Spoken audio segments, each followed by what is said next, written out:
All right, today we're tearing down Elgi equipments. Now, this isn't a surface level look. This is a rigorous breakdown intended for serious capital allocators.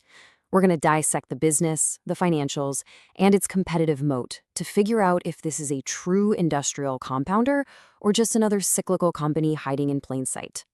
But first, let's start with a thought experiment. What happens when the invisible force that powers almost every factory on Earth just stops? I mean, really think about it. Car assembly lines screech to a halt. Pharmaceutical packaging equipment freezes solid. Food processing plants grind to a standstill. The cost there isn't just a simple repair bill. We're talking about catastrophic revenue loss. This is the high-stakes world that Elgi lives in every single day. And right there, you hit the core misunderstanding. Most investors, they take one look at a company like Elgi and just slap a label on it. Commodity junk, a boring, cyclical, basic equipment maker. But if that were really true, it wouldn't be a global player with a history of high returns on capital. That kind of shallow thinking completely misses the real story. So here's our game plan for today. First, we're going to reframe compressed air as the fourth utility of industry. Then, we'll pull apart Elgi's real economic engine to see what makes it tick. After that, it's time for financial forensics. Do the numbers actually back up the story? Then we'll look at its competitive moat against the global giants. And finally, we'll identify the critical risks, the kill switches, and lay out a disciplined strategy for deployment. Okay, let's jump right into Section 1, fourth utility, not commodity. This is the foundational idea we have to get right. We're talking about why compressed air isn't just a product, it's the silent, mission-critical infrastructure of all modern industry. So, the crucial point is this. Compressed air is considered the fourth utility. Think about it. A factory cannot function without electricity, without water, or without gas. Well, it's the exact same for compressed air. This isn't some optional piece of gear. It is a non-negotiable part of making things. And because of that, factories absolutely do not compromise on its reliability. Elgi makes a whole range of air compressors, all different types that are embedded across literally every critical sector you can think of. From building cars to making pharmaceuticals, their equipment is the essential infrastructure that keeps these industries humming. So this isn't a bet on just one sector. It's a bet on industrial production itself. Okay, let's move on to Section 2 and see how this all builds into the real economic engine. This is where we deconstruct the business model.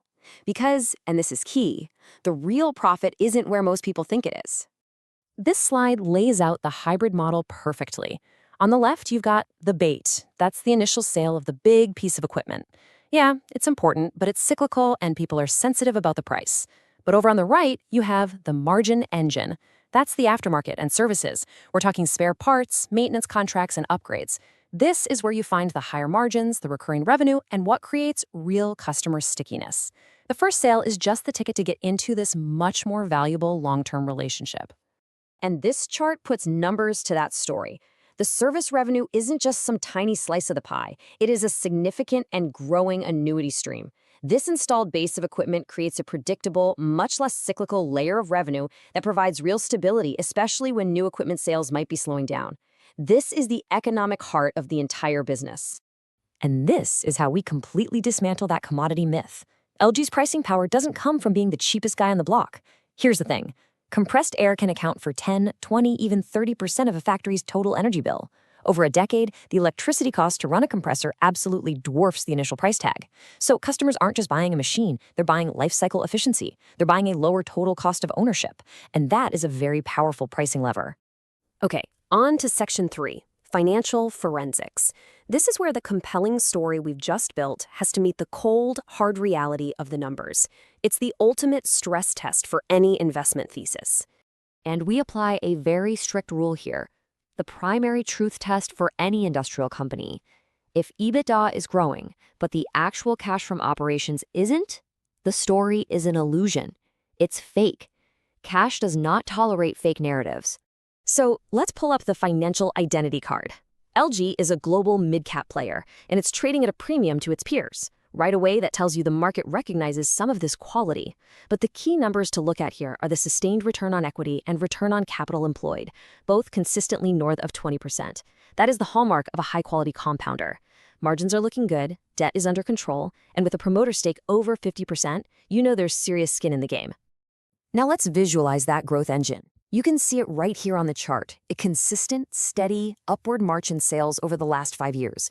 The 3-year compounded annual growth rate is healthy, which proves the company's global expansion is translating into real top-line growth. And crucially, that sales growth isn't just for show. As this chart of profit after tax shows, the bottom line is growing right in lockstep. This tells you there's strong operational leverage and discipline on margins. They aren't just selling more, they're selling more profitably. Now, let's go back to our truth test. This slide is critical. Now that we've seen the growth, we have to check if it's real. And the verdict is in. Over the last 3 years, cash flow from operations shows a really strong alignment with EBITDA. There are no accounting illusions here, working capital is disciplined, and their R&D accounting is conservative. They expense it, they don't try to capitalize it to puff up their profits. The story holds up. The numbers are real. Let's move to section 4, competitive moat versus the giants. So, if the business model is strong and the financials check out, how on earth does a mid-tier player like Elgi survive and even thrive in a world dominated by industrial behemoths? LG's strategy is just smart. It doesn't try to go head-to-head with a giant like Atlas Copco in those ultra-premium segments. Instead, it has carved out a really powerful niche, global quality at a better value. It competes on a superior price-to-performance ratio and that lifecycle efficiency we talked about. It's a position that's incredibly strong in emerging markets and even in cost-sensitive parts of developed markets. This is smart positioning, not a race to the bottom on price. And its moat is built on tangible things. We're talking about design IP, a growing global service network, and the simple, practical friction of switching. I mean, once a factory's technicians are all trained on LG systems, and you have that installed base, switching becomes a huge, costly operational headache. This isn't a marketing moat. It's a real, defensible engineering and service moat. And finally, Section 5, kill switches and deployment strategy.